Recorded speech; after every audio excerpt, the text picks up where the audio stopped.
Engine oil change ചെയ്യുന്ന സമയത്ത് ഈ ഒരു കാര്യം നിങ്ങൾ ശ്രദ്ധിച്ചില്ലെങ്കിൽ കൺഫേം ആയിട്ട് നിങ്ങളുടെ ബൈക്കിന് പണി കിട്ടും. അതിന് ഞാൻ 2 സിനാരിയോസ് പറയാം. അതിൽ ഒന്നാമത്തെ സിനാരിയോ എന്ന് പറഞ്ഞാൽ നമ്മൾ പെട്രോൾ പമ്പിൽ പോയി ഓയിൽ മാറ്റുമ്പോഴുള്ള ഒരു കാര്യമാണ്. പെട്രോൾ പമ്പിൽ പോയി നമ്മൾ ഓയിൽ മാറ്റുമ്പോഴത്തേക്കും ഉള്ള ഒരു പ്രശ്നം എന്താണെന്ന് പറഞ്ഞാൽ അവർ ഡ്രെയിനർ ഊരിയിട്ടൊന്നും ആയിരിക്കില്ല മിക്കപ്പോഴും ഓയിൽ ചേഞ്ച് ചെയ്യുന്നത്. ഒരു മെഷീൻ വെച്ചാണ് അവർ ഈ ഒരു പ്രോസസ്സ് ചെയ്യുന്നത്. അപ്പോൾ അങ്ങനെ ചെയ്യുമ്പോൾ ഉള്ള പ്രശ്നം എന്താണെന്ന് പറഞ്ഞാൽ ഡ്രെയിനർ മാറ്റാതെ ഓയിൽ സൈഡിൽ നിന്ന് സക്ക് ചെയ്തെടുത്ത് മാറ്റുന്നതുകൊണ്ട് തന്നെ കുറച്ച് ഓയിൽ അതിനകത്ത് ബാക്കി വരും. ഓക്കെ, ഈ കുറച്ച് ഓയിൽ കിടക്കുമ്പോൾ ഉള്ള പ്രശ്നം എന്താണെന്ന് പറഞ്ഞു കഴിഞ്ഞാൽ ഇത് കഴിയുമ്പോഴത്തേക്കും അവർ എത്രയാണോ, ഇപ്പോൾ നിങ്ങളുടെ ബൈക്കിന് 1 ലിറ്റർ ആണ് കപ്പാസിറ്റി എങ്കിൽ അവർ വീണ്ടും 1 ലിറ്റർ എടുത്ത് ഒഴിക്കും. അപ്പോൾ ഈ 1 ലിറ്റർ പ്ലസ് ഈ മുമ്പ് കിടന്ന ഓയിലും കൂടെ ആകുമ്പോഴത്തേക്കും ഓയിൽ എഞ്ചിനകത്ത് കൂടുതലാവും. ഇത് എഞ്ചിനകത്ത് സർക്കുലേറ്റ് ചെയ്യാൻ പ്രശ്നം വരുമ്പോഴത്തേക്കും അതിൻ്റെതായ പ്രശ്നങ്ങൾ എഞ്ചിന് വരും. ഓക്കെ, പിന്നെ വേറൊരു കാര്യം, ഇതുപോലുള്ള ബൈക്സ് ഒക്കെ ആണെങ്കിൽ സെൻട്രൽ സ്റ്റാൻഡ് ഉണ്ടാവില്ല, സൈഡ് സ്റ്റാൻഡേ ഉണ്ടാവുള്ളൂ. അപ്പോൾ പമ്പിൽ അവർക്ക് സെൻട്രൽ സ്റ്റാൻഡ് ഇല്ലാന്നുണ്ടെങ്കിൽ അവർ സൈഡ് സ്റ്റാൻഡ് ഇട്ടാണ് ചെയ്യുന്നതെന്നുണ്ടെങ്കിൽ കൂടുതൽ പ്രശ്നമാവും.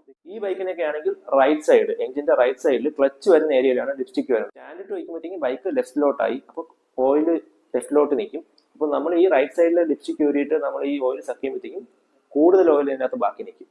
അപ്പോൾ അത് ഇതിലും കൂടുതൽ പ്രശ്നമായിട്ട് മാറും. ഓയിൽ മാറ്റുമ്പോഴത്തേക്കും കമ്പൽസറി ആയിട്ട് നമ്മൾ ട്രെയിനകത്ത് ഊരി പ്രോപ്പറായിട്ട് ഇതിനെ ട്രെയിൻ ചെയ്തിട്ട് തന്നെ മാറ്റാൻ ശ്രദ്ധിക്കുക, അല്ലെങ്കിൽ അത് ഉറപ്പായിട്ട് പണിയാവും. പിന്നെ സെക്കൻഡ് സിനാരിയോ, എൻ്റെ ഫ്രണ്ടിന്റെ വർക്ക്ഷോപ്പിൽ ഒരു ബ്ലൂ R15V4 മുൻപ് വന്നിട്ടുണ്ടായിരുന്നു. അപ്പോൾ അതിനും ഇതുപോലെ എഞ്ചിൻ റിലേറ്റഡ് പ്രശ്നമായിട്ടാണ് വന്നത്.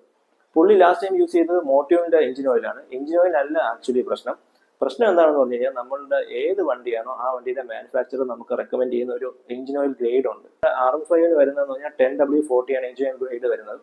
അപ്പോൾ പുള്ളി മോട്ടോവിന്റെ വേറൊരു ഗ്രേഡാണ് വാങ്ങി യൂസ് ചെയ്തത്. അത് പണി കിട്ടിയതാണ്. എഞ്ചിൻ ഓയിൽ മാറ്റുമ്പോഴത്തേക്കും ഓക്കെ ഓയിൽ മാറ്റണം എന്ന് എഴുതി ഏതെങ്കിലും ഒരു ഓയിൽ വാങ്ങി ഒഴിക്കുക എന്നുള്ളതല്ല.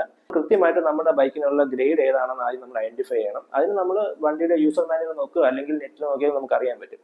അത് നോക്കിയിട്ട് കൃത്യം ഏത് ഗ്രേഡാണോ നമ്മുടെ വണ്ടിക്ക് യൂസ് ചെയ്യേണ്ടത് ആ ഗ്രേഡുള്ള ഓയിൽ വാങ്ങി കൃത്യമായിട്ട് യൂസ് ചെയ്യാൻ ശ്രമിക്കുക. അതാകുമ്പോൾ നമുക്ക് വേറെ പ്രശ്നങ്ങളൊന്നും ഉണ്ടാവില്ല. നമ്മൾ ബൈക്കിൽ എഞ്ചിൻ ഓയിൽ ചേഞ്ച് ചെയ്യുമ്പോഴത്തേക്കും എന്തൊക്കെ പ്രൊസീജിയേഴ്സ് ആണ്, കറക്റ്റ് ആയിട്ട് നമ്മൾ എന്തൊക്കെ കാര്യങ്ങൾ ശ്രദ്ധിക്കുക എന്നുള്ളത് നമുക്ക് നെക്സ്റ്റ് വീഡിയോയിൽ നോക്കാം.